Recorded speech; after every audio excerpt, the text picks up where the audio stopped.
Just give your body fuel. Don't eat for feelings and don't eat for flavor. Just eat for fuel and exercise. Right. At that point, I hadn't exercised in like 5 years. So it's just getting back on a treadmill, getting back on the road, just getting back to lifting weights and rest. Right. Just those 5, and just those 5 helped me get some traction in my physical well-being. I like that. And getting some traction in physical well-being, what happens is as your body starts to move out of survival mode, your mind starts to quiet. So your mental capacities start to improve and start to increase as well. My mind's always quiet, Michael. No, it is not.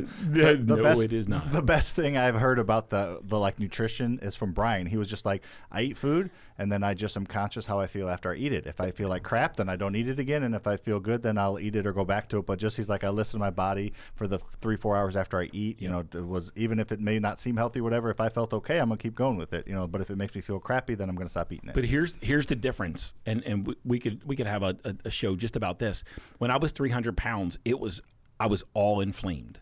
Okay. And I didn't know I was inflamed.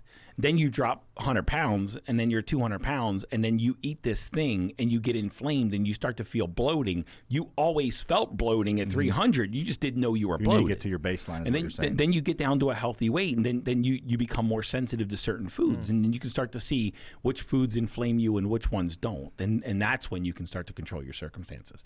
So anyway, I started meditating, and the mind started to come back into sharper focus, and I started to get more clarity. And I started to get more, everything slowed down a lot, and emotionally I came back into balance. And through meditation, you start to feel things that you'd always suppressed. And I cut out alcohol, by the way, and I was meditating, and I started to feel things that I would normally not, try not to feel, and I allowed myself to feel. So I developed a healthier relationship with emotion, and like emotional courage is the willingness, the ability to feel emotion, not the absence of these things. That if you feel fear, you feel fear. You just allow yourself to feel fear, and you train yourself to feel any and all emotions and still be okay, right? You're an emotional being.